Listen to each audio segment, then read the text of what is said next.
Hello বন্ধুরা, তোমরা সবাই কেমন আছো? আশা করি প্রত্যেকেই খুব ভালো আছো, সুস্থ আছো। আমরাও কিন্তু ভালো আছি। মাঝখানে একটা লম্বা ব্রেক নিয়েছিলাম। বাড়িতে এসেছিল অনেক আত্মীয় অনেক দূর থেকে। তো এখনও কিছু আত্মীয় আছে, তোমরা সেই ব্লগও নিশ্চয়ই পাবে।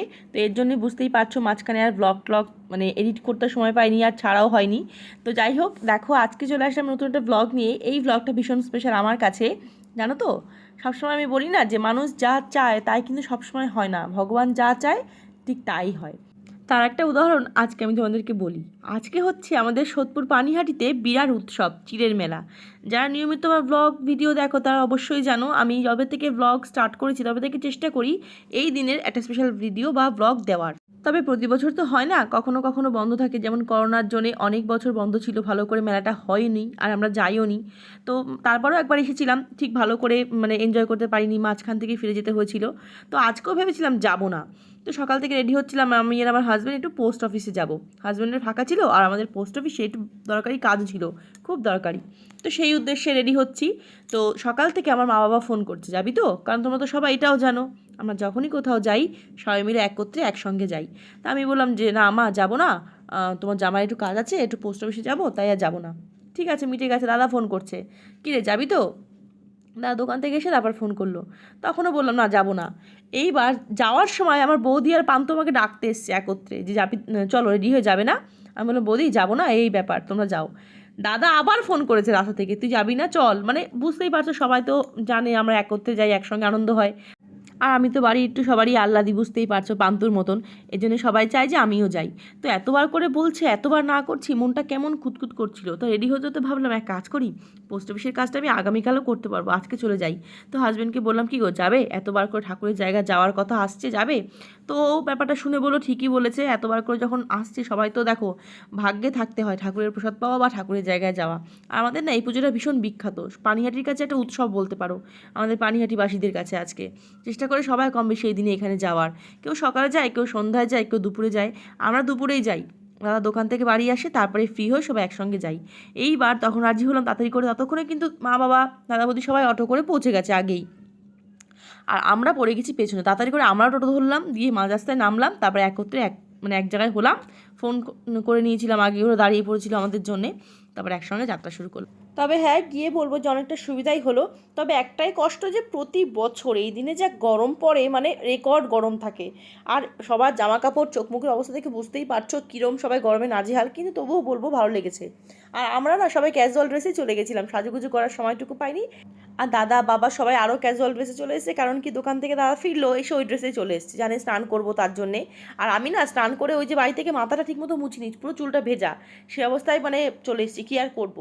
একেই তো পিসিওডির জন্য চুলটা পাতলা হয়ে গেছে প্রচণ্ড, তার মধ্যে তেল দেওয়া আবার ভেজা, মানে পুরো কেমন লাগছে দেখতে। কিছু করার নেই, যখন যেমন তখন তেমন। তো যাই হোক, এখন এখান থেকে সবাই স্নান করবে, দাদা বৌদি মা বাবা পান্ত সবাই স্নান করলো, আমরা দাঁড়িয়ে দাঁড়িয়ে দেখলাম ওরা স্নান করে, তারপর এখান থেকে পুজো দেবো, তারপরে আমরা প্রসাদ খাবো। আর জানো তো এখানে সব থেকে যেটা ভালো লাগে, প্রতি বছর আমার খুব ভালো লাগে, অনেক জায়গায় জলসত্র বসে, আরও অনেক জায়গায় প্রসাদও খাওয়ায়। তো এবার আমাদের ভাগ্যে ছিল ইস্কন থেকে প্রসাদ পাওয়া। নতুন ইস্কন হয়েছে পানিহাটিতে, এই লাস্ট কয়েক বছর হলো, সেখান থেকে আমরা প্রসাদও পেয়েছি। তো এখন সবাই স্নান করবে, তারপর এখান থেকে কিনলাম ডালা, ওই দেখো ডালা কিনে পুজো দিয়ে তারপর প্রসাদ খেতে যাব। তো সত্যি কথা বলতে পরিবারের সঙ্গে কোথাও যাওয়া মানে এটা আনন্দের ব্যাপার। আর তার মধ্যে এটা এত সুন্দর একটা জায়গা, চিড়ের মেলা উৎসব, দূর দূরান্ত থেকে অনেক মানুষ আসে। আর আমাদের পুরো পানিহাটির মানুষ অপেক্ষা করে এই দিনটার জন্যে, কারণ সত্যি এটা আমাদের কাছে খুব আনন্দের একটা দিন। আর আবারও বলতে হয় এক কথা, চোখ মুখগুলো সবাই দেখে বুঝতেই পারছো কীরকম গরম পড়েছে। শুধু আমরা কেন, প্রত্যেকটা মানুষই নাজেহাল, তবুও মানে দিনটাই এমন পড়ে, গরমের মধ্যে কিছু করার থাকে না, তাই যেতেই হয়। তো সেই জন্য আমরাও গেছি। তবে এবার সিস্টেমটা প্রচণ্ড ভালো করেছে। যেমন দুর্ঘটনা ঘটেছিল আমি আগেই তোমাদের বললাম, বা হয়তো বলিনি, একবার এমন হয়েছিল যে অনেকগুলো মানুষ মারা গেছিলো এই মেলায় এসে, এত ভিড় হয়েছিল সেবার। তো সেই জন্যই হয়তো এবার সিস্টেম প্রচণ্ড স্ট্রিক্ট, প্রচণ্ড মানে সুন্দর, কোনো অনিয়ম করা বা ধাক্কাধাক্কি হওয়ার জায়গা নেই। তো সেভাবেই আর কি সব চলছে। চলো আমরাও পুজোটা দিয়ে নিই, তারপর ওইখানে গিয়ে ইস্কনের সামনে গিয়ে প্রসাদ খাবো। আমরা তো জানি না যে ইস্কনের প্রসাদ দিচ্ছিল, ওখান দিয়ে হাঁটতে বাড়ি চলে যাব সেটা ভাবছিলাম, দিয়ে দেখতে পাচ্ছি সবাই প্রসাদ খাচ্ছে, তো আমরাও খেলাম। তো ভালো লাগলো আর কি। আর ইস্কনের প্রসাদ তো এমনিই খুব সুন্দর হয়। আর আমার বর পেছন থেকে কি এটা বলছিল মনে নেই, তাই আমি একটুখানি ওর দিকে তাকিয়ে হাসলাম। আর এই দেখো, আগেই বললাম সুন্দর সিস্টেম, পুরো বাঁশের মাঝখান দিয়ে সবাই আস্তে আস্তে যাচ্ছে। কোনো ভিড় নেই, কোনো ধাক্কাধাক্কি নেই, রিল্যাক্সে যাওয়া গেছে অ্যাটলিস্ট। প্রতিবার যেমন কষ্ট হয় তেমন কষ্ট হয়নি। শুধু এখানটায় দাঁড়াতে দিচ্ছিল না একদমই, 1 সেকেন্ডও দাঁড়াতে দিচ্ছিল না, তাড়াতাড়ি করে চলে যাচ্ছিলো সবাই, তো আমরাও তাই। গালাটা দিলাম, ছুঁয়ে দিল, তারপর ব্যাস আমরা চলে গেলাম।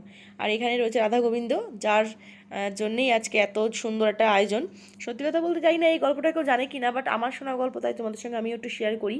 অ্যাকচুয়ালি শোনা যায় শ্রী চৈতন্য মহাপ্রভু যখন সন্ন্যাস ধর্ম গ্রহণ করেছিলেন তখন নাকি উনি পানিহাটিতেও এসেছিলেন এবং এই গাছতলায় বসে চিরা প্রসাদ মেখে খেয়েছিলেন, মানে চিরা দই এগুলো মেখে খেয়েছিলেন।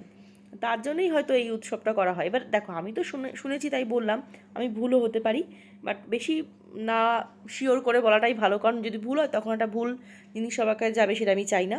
যেটা শিওর হব সেটাই মানে জোর করে বলা যায়, বাট শুনেছিলাম তাই তোমাদেরকে বললাম। আর এখানেও দেখো বটতলার এখানটায় অনেক ঠাকুর রয়েছে, সেখানেও সুন্দর প্রসাদ দেওয়া হচ্ছে। আরও সুন্দর বেশ অনেক লোকজন, তো এত ভিড়ে আর যাইনি, তাড়াতাড়ি করে বেরিয়ে পড়েছিলাম। আর এখানে দেখো চলে আসলাম ইস্কনে, এখন নেব প্রসাদ, তারপরে চলে যাব বাড়িতে। আর জানো তো একটা ব্যাপার হচ্ছে, এত গরম এত গরম, তবে একটা জিনিস হয়, হয়তো সব বছর হয় না, কোনো কোনো বছর তো হয়ই হয়, এই পুজোর দিনে একবার হলেও বৃষ্টি হবেই আর কি হয়।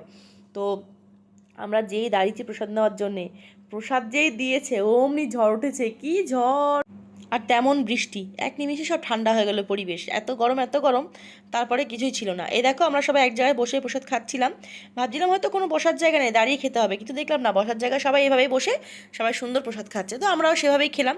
আর এর মধ্যেই ঝড় উঠে পড়েছে, বলো কী অবস্থা। তো ঝড়টা একটু কমলো, তারপর অটো করে চলে আসলাম বাড়িতে। আর এই দেখো নিয়ে এসেছি একটু প্রসাদ, চিরামাকার প্রসাদ, আর এইটুকু পাওয়ার জন্যই কিন্তু ওখানে যাওয়া। আর আশা করি এটা সবাই বুঝতে পারবে যে বাড়ির বয়স্ক মানুষরাই কিন্তু বেশি প্রসাদ পাওয়ার জন্য উৎসুক হয়, তো তাদের না দিতে পারলে কোনো যাওয়ার মানেই নেই। তো আমরা তো খেয়ে এসেছি, আর মায়ের জন্য নিয়ে এসেছি প্রসাদ, এখন মা সেটা খাবে। তো চলো বন্ধুরা, আর কি বলবো, এই ব্লগটা আমি এখানেই শেষ করছি। এত বৃষ্টি ঝড়ে আমি বেশি ব্লগ তুলতে পারিনি, আর এই দেখো পুরো ভিজে পুরো এসেছি, তো সেটাই মাকে এখন গল্প করে বলছিলাম। তো বেশি ব্লগ আর তোলা হয়নি, ঠিক আছে। তো তোমরা সবাই খুব ভালো থেকো, সাবধানে থেকো, দেখা হবে খুব শীঘ্রই নতুন একটা ভিডিওর সঙ্গে। ততক্ষণ তোমরা সবাই খুব ভালো থেকো, সবাইকে টাটা। এবার সত্যি সিস্টেমেটিক, ভীষণ সব থেকে বেস্ট শেষ পর্যায়ে বৃষ্টিটা আমরা পুরো ভিজে বানিয়ে এসেছি, ঠান্ডা ঠান্ডা। কি করে জানবো বাবা? সেটাই মনে করে আমি তো যাচ্ছিলাম, আমি যাচ্ছিলাম মনে করে যে হ্যাঁ কেউ খবর নিয়ে আসে।